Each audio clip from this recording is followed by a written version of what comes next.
ஓம் நமோ நாராயணாய. லட்சுமி கடாட்சம் நேயர்கள் அனைவருக்கும் வணக்கம். இந்த பதிவில் தைப்பூச திருநாள் பற்றி பார்க்கலாம். தைப்பூசம் மிக ஒரு சிறப்பான ஒரு நாள். முருகப்பெருமானுக்கு உரிய ஒரு சிறப்பான ஒரு தினம் இந்த தைப்பூசம். இந்த தைப்பூசம் எப்படி என்றால், தை மாதம் பௌர்ணமி ஒட்டி பூச நட்சத்திரம் வரும். நம்முடைய எல்லா விசேஷங்களும் பௌர்ணமி ஒட்டி தான் வரும். அதுபோல் தைப்பூசம் பௌர்ணமி ஒட்டி வரும், தை மாத பௌர்ணமி. இந்த வருடம் தைப்பூசம் 11/2 செவ்வாய்க்கிழமை அன்று வருகிறது. மிகவும் சிறப்பான ஒரு தினம். முருகப்பெருமானுக்கே ஒரு தினத்தில் இந்த தைப்பூசம் வருகிறது.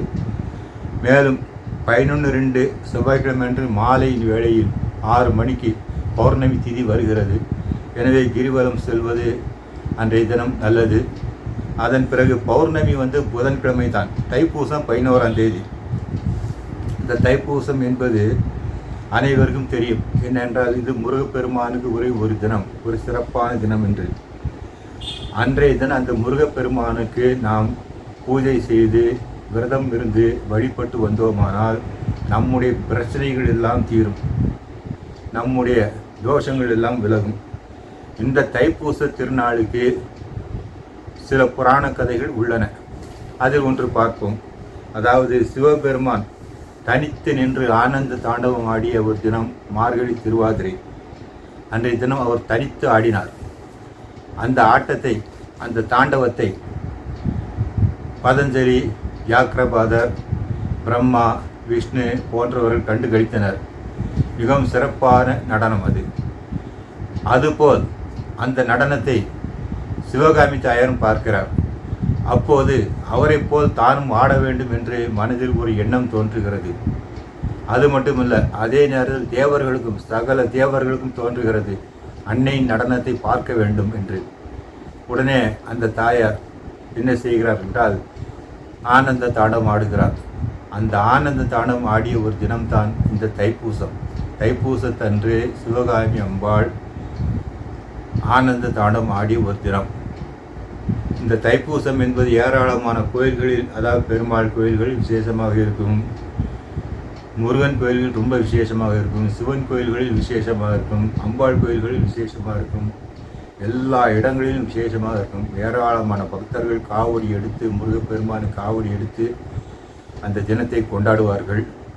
விரதம் இருப்பது வழக்கம். விரதம் இருந்தால் அதிக பலன்கள் கிடைக்கும்.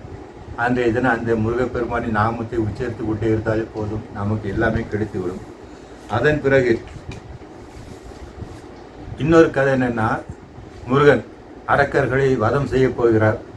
அந்த வதம் செய்வதற்கு தன் தாயாரிடம், அதாவது பார்வதி தேவியிடமிருந்து வேல் வாங்கிய தினமாகவும் ஒரு புராண கதை உண்டு. தைப்பூசத்தன்று தாயாரிடம், அதாவது பார்வதி தேவியிடமிருந்து வேல் வாங்கி அரக்கர்களை சம்ஹாரம் செய்தார். இப்படி ஒரு வரலாறு. அதன் பிறகு 3வது பார்த்தோமானால், முருகப்பெருமான் தன் தந்தைக்கு, சிவபெருமானுக்கு அந்த பிரணவ மந்திரத்தின் அதன் பொருளை உபதேசித்த ஒரு தினம் கூட இந்த தைப்பூசம் தான். அவ்வளவு சிறப்புகள். வள்ளலார் பெருமானுக்கு அன்று ஜோதி தரிசனம். அனைத்து மக்கள், ஏராளமான மக்கள் அந்த ஜோதி தரிசனத்தை கண்டு தங்களுடைய பிரார்த்தனை சொல்லி எல்லா வழிபாடும் செய்வார்கள்.